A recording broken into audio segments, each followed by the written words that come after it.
Hello, good morning, friends. Welcome to our new lecture number 10, sheet. Last lecture के अंदर हमने qualities of entrepreneur के बारे में स्टडी किया था। अब आज का जो हमारा नेक्स्ट टॉपिक है वो है special qualities of a diploma holder as a self employer. ये वाला पॉइंट जो है वो आप सबके लिए लागू पड़ता है। ગુજરાતીમાં કહીએ તો સ્વરોજગાર માટે ડિપ્લોમા એન્જિનિયરની લાયકાત ધરાવનાર માટે आवश्यक विशिष्ट गुणों, जो हमने लास्ट टॉपिक में पढ़ा था वो था क्वालिटी ऑफ द एंटरप्रेन्योर। अगर वो एंटरप्रेन्योर डिप्लोमा होल्डर है यानी कि उसने डिप्लोमा किया हुआ है 3 साल का, तो उसके अंदर एक्स्ट्रा जो क्वालिटी है, स्पेशल क्वालिटीज, वो कौन कौन सी होनी चाहिए। ओके, तो वो स्पेशल क्वालिटीज के अंदर फर्स्ट जो क्वालिटी आती है हमारी है वो है नेटवर्किंग एंड व्यक्तिगत संपर्क नो विकास, मतलब development of networking and personal contacts. तो आज के जमाने के अंदर बहुत सारे इंजीनियर्स जो है वो डिप्लोमा किए होते हैं, या बहुत सारे इंजीनियरिंग कॉलेजेस हैं वो हर सिटी हर एरिया के अंदर आपको मिलती है। तो ऐसे सब लोग एक अपना ऑर्गेनाइजेशन बनाते हैं, मतलब स्पेशल जो वो मैकेनिकल इंजीनियरिंग के लिए रिगार्डिंग ही होता है। तो वहां पे बहुत सारी रिसर्च वगैरह चलती रहती है। तो आपके अंदर एक नेटवर्किंग होना चाहिए ताकि उनका जो ज्ञान है वो आपके पास आए, आपका जो ज्ञान है वो उनके पास जाए। मतलब आप आपका नेटवर्क सब जगह पे रखो, उसको बोला जाता है नेटवर्किंग, मतलब ज्ञान की आप ले। ओके, सो जब भी कोई नया रिसर्च होगा तो वो रिसर्च आप अपने एरिया के अंदर भी इम्प्लीमेंट करके वहां से प्रॉफिट कमा सकते हो। तो ऐसी बहुत सारी ऑर्गेनाइजेशन है जो मैकेनिकल के लिए काम करती है। जैसे आप जैसे ही सब डिप्लोमा होल्डर या डिग्री होल्डर ही होते हैं, तो वो नया नया रिसर्च करते रहते हैं, इनोवेटिव आइडियाज इम्प्लीमेंट करते रहते हैं। तो जो वर्क चलता है तो उससे आपका जो नॉलेज है वो बढ़ेगा। तो नॉलेज कैसे बढ़ेगा, तो अगर आपके पास नेटवर्क होगा, आपके दूसरे फ्रेंड्स होंगे राज्यों के अंदर, या फिर आप कोई इंस्टीट्यूट के साथ टाई अप होंगे, जैसे आईआईटी है, एनआईटी है, वहां पे क्या क्या चल रहा है वर्क, तो आपको सबसे पहले आपका नेटवर्क बिल्ड करना पड़ेगा। या फिर ऐसे कोई इंडस्ट्रियलिस्ट है, उनके साथ भी आपका टाई अप करना पड़ेगा, उसको बोलते हैं पर्सनल कॉन्टेक्ट्स। तो ये बहुत ही इम्पोर्टेंट पार्ट्स है। जैसे गुजराती में एक कहावत है, ओळखाण ए मोटी खाण छे। तो पर्सनल कॉन्टेक्ट्स है वही आपकी बहुत बड़ी अमानत है, जहां से आप अपना कुछ भी काम है वो आप कर सकते हो, करवा सकते हो। So, મિકેનિકલ એન્જિનિયરિંગના જ્ઞાનના ધંધા કે ઉપયોગની વ્યાપકતા એટલી વિશાળ છે કે તેનો ઉપયોગ બધા ક્ષેત્રો, ખેતીવાડી, ઉદ્યોગ અને સેવા ક્ષેત્રમાં થાય છે। આ જ્ઞાનનો એન્જિનિયરો દ્વારા નેટવર્કિંગ તથા વ્યક્તિગત સંપર્ક દ્વારા नेटवर्किंग કરવામાં આવે તો તેને સંચિત સ્વરૂપે દરેક પક્ષકારને લાભદાયક પુરવાર થાય છે। ओके, तो ये हो गया नेटवर्किंग का पॉइंट। तो रिसर्च जो है क्या क्या आप कर सकते हो, और उसके एस्टैब्लिश के उसके रिसर्च की ही आप अपना एंटरप्रेन्योर यानी बिजनेस स्टार्ट कर सकते हो। जैसे कि रोबोट बनाना वगैरह, कोई भी है, 3D प्रिंटिंग है, ये सब आप कर सकते हो। नेक्स्ट है अपना संदेशा व्यवहार कौशल्य, मतलब कम्युनिकेशन स्किल। आज के जमाने के अंदर कम्युनिकेशन स्किल मतलब बातचीत करने का तरीका, वो सबसे इम्पोर्टेंट है। आपको आपकी ऑर्गेनाइजेशन का कोई भी प्रोडक्ट बेचना है, तो आप जब भी मार्केट में जाते हो तो आप किस तरीके से डील करोगे या बात करोगे। तो आपके अंदर कम्युनिकेशन स्किल अगर अच्छी होगी तो आप सामने वाले को कन्विंस कर पाओगे तो यहाँ पे इधर कम्युनिकेशन स्किल का पॉइंट बहुत ही इम्पोर्टेंट है।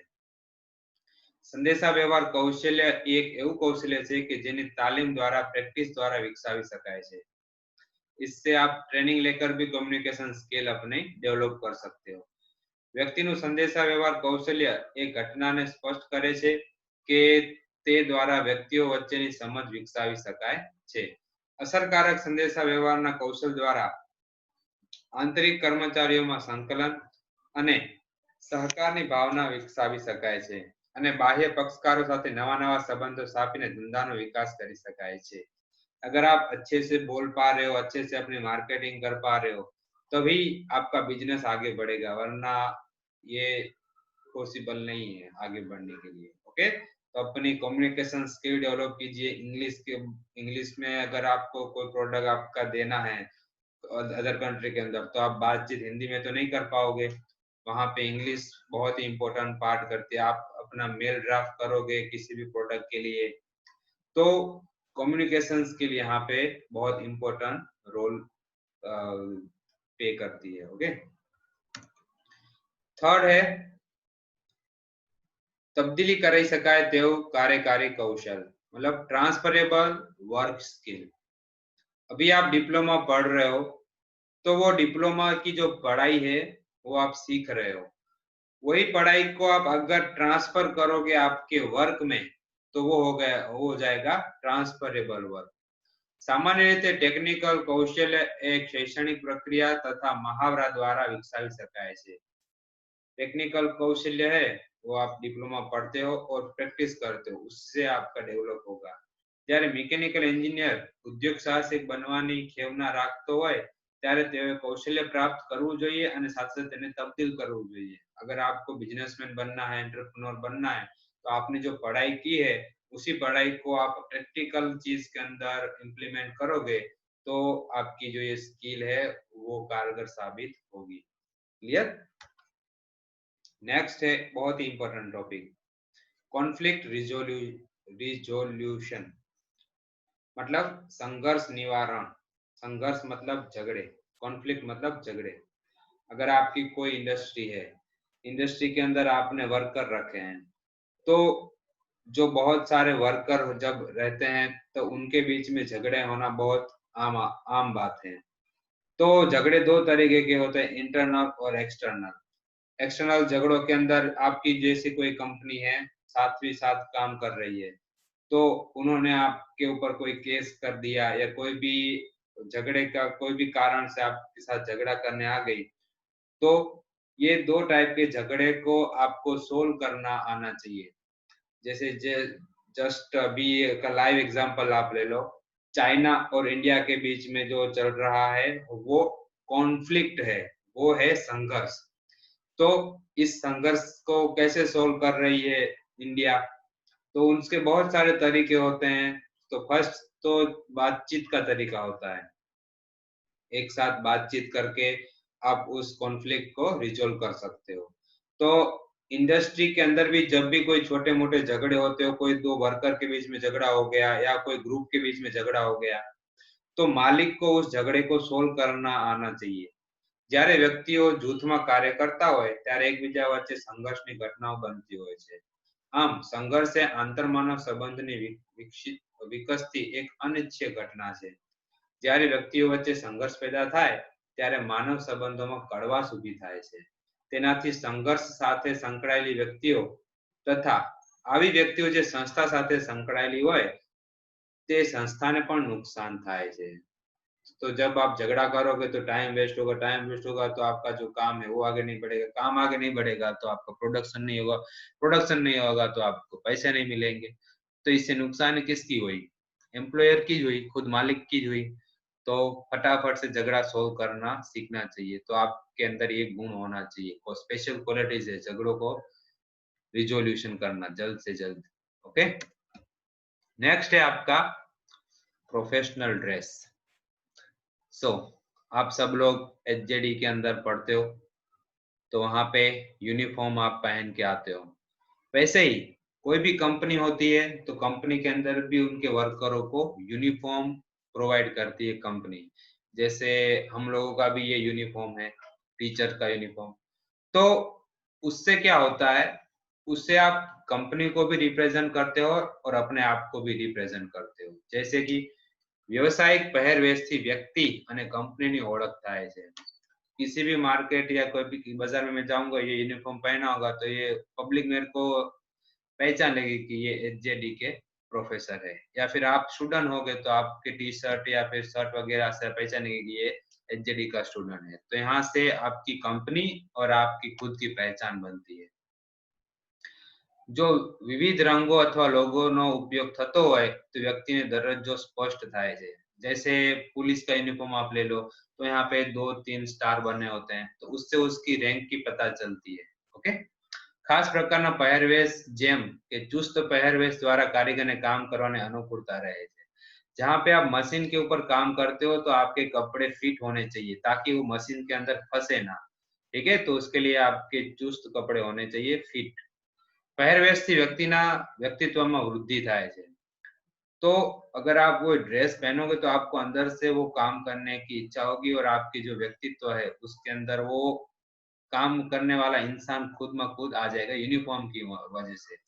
ओके, जो પહેરવેશ કારખાનામાં વિસ્તારની બહાર પહેરવામાં આવે ત્યારે બાહ્ય જગત ऊपर कंपनी शाख उद्भवे છે। जैसे मैंने बात करी कि अगर आप मार्केट में जा रहे हो यूनिफॉर्म पहन के तो एचजेडी का नाम उनको पता चलेगा कि हाँ ये एचजेडी के स्टूडेंट जा रहे हैं। कंपनी द्वारा પહેરવેશ મોટા જથ્થામાં તૈયાર કરાતો હોવાથી अलग રીતે તૈયાર કરાતા પહેરવેશ કરતા તે સસ્તી કિંમતે તૈયાર કરી શકાય છે। अगर आपकी कंपनी है तो आपकी कंपनी के अंदर आप अपना यूनिफॉर्म बना रहे हो तो वो आपको कॉस्ट भी कम पड़ेगा। तो ये बहुत ही इम्पोर्टेंट पार्ट है कि इससे आपकी डिसिप्लिन भी मेंटेन होगी और वर्कर है उनको काम करने में भी मजा आएगा। तो यूनिफॉर्म मतलब प्रोफेशनल ड्रेस आपका होना चाहिए। जैसे कि आप एग्जांपल ले लो, कोई कंपनी में वर्कर है तो वर्करों को भी परफेक्ट यूनिफॉर्म होता है। जैसे गैरेज वगैरह में आप जाते हो सर्विस करवाने, बाइक है या मोटर कार है, तो वहां पे भी जो सर्विसमैन है होते हैं उनके भी अलग यूनिफॉर्म रहता है। तो हम उनको इजीली रिकॉग्नाइज कर पाते हैं कि ये लोग वर्कर है, ये मैकेनिक है। ओके, सो सब जगह पे आजकल यूनिफॉर्म मतलब प्रोफेशनल ड्रेस सब कंपनी के अंदर होना स्टार्ट हो गया है। नेक्स्ट है आपका वर्क प्लेस लीगल इश्यू। मतलब किसी भी कंपनी के अंदर आप काम करोगे तो वहां के नियम होंगे, तो वो काम करने वाले को वो नियम अच्छे से नियम के अंदर काम करना है, रहना है। જ્યારે વ્યક્તિ કોઈ કંપનીમાં કર્મચારી તરીકે કાર્ય કરે છે ત્યારે સામાજિક ન્યાયના ભાગરૂપે કારીગરો અને કર્મચારીઓના કલ્યાણ માટે કેટલાક કાયદાઓ ઘડવામાં આવે છે, જેને ઔદ્યોગિક કારખાના અને મજૂર કાયદાઓ તરીકે ઓળખવામાં આવે છે।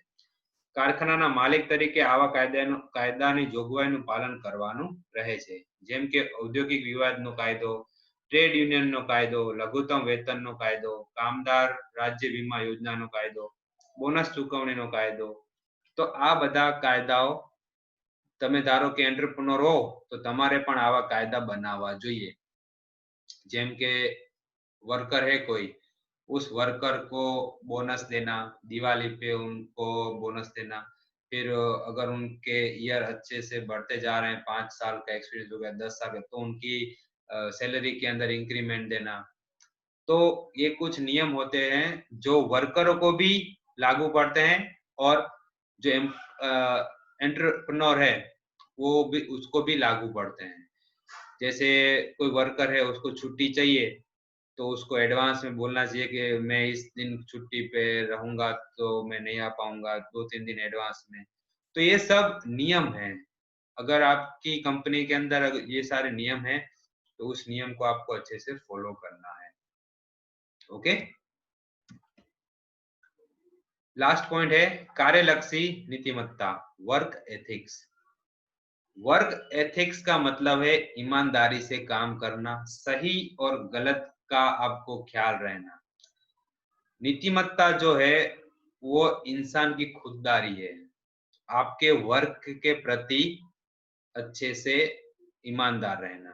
નીતિમત્તા શબ્દનો સામાન્ય અર્થ થાય છે કે વ્યક્તિ કે વ્યક્તિના જૂથનું અન્ય વ્યક્તિ સંસ્થા કે વ્યાપક સમાજ પ્રત્યેનું અનિચ્છનીય વર્તન. નીતિમત્તા એ જન્મજાત ગુણ છે. વ્યક્તિના અનુષંગિક ગુણો તથા જે વાતાવરણમાં વ્યક્તિ સંસ્કાર મેળવે છે તે તેના દ્વારા નીતિમત્તાનો गुण विकसे છે. तो वर्क एथिक्स है वो आपके जन्म से ही होता है, इसको आप डेवलप नहीं कर पाते हो। तो ये आपके संस्कार के ऊपर जाता है। आप कोई भी व्यक्ति के साथ किस तरीके से बातचीत करते हो, आप अपने कंपनी के साथ किस तरीके से काम करते हो, ये सारा आता है आपके वर्क एथिक्स के अंदर। तो आपको हमेशा अच्छे से काम करना है और अपनी संस्था के प्रति जो आपके वर्क एथिक्स है उसको अच्छे से रखना है। ओके, तो ये 7 पॉइंट्स थे जो डिप्लोमा होल्डर है उसके अंदर ये स्पेशल क्वालिटीज होनी चाहिए। तो वापस से एक बार हम रिपीट कर लेते हैं। फर्स्ट पॉइंट है नेटवर्किंग, सेकंड पॉइंट है कम्युनिकेशन स्किल, थर्ड पॉइंट है transferable work skill, fourth point है कॉन्फ्लिक्ट रिजोल्यूशन, फिफ्थ पॉइंट है प्रोफेशनल ड्रेस, सिक्स्थ पॉइंट है work place legal issue and seventh point है work ethics. Okay, so here is the homework. वही question है जो अभी हमने पढ़ा। Write special qualities of a diploma holder as a self employer.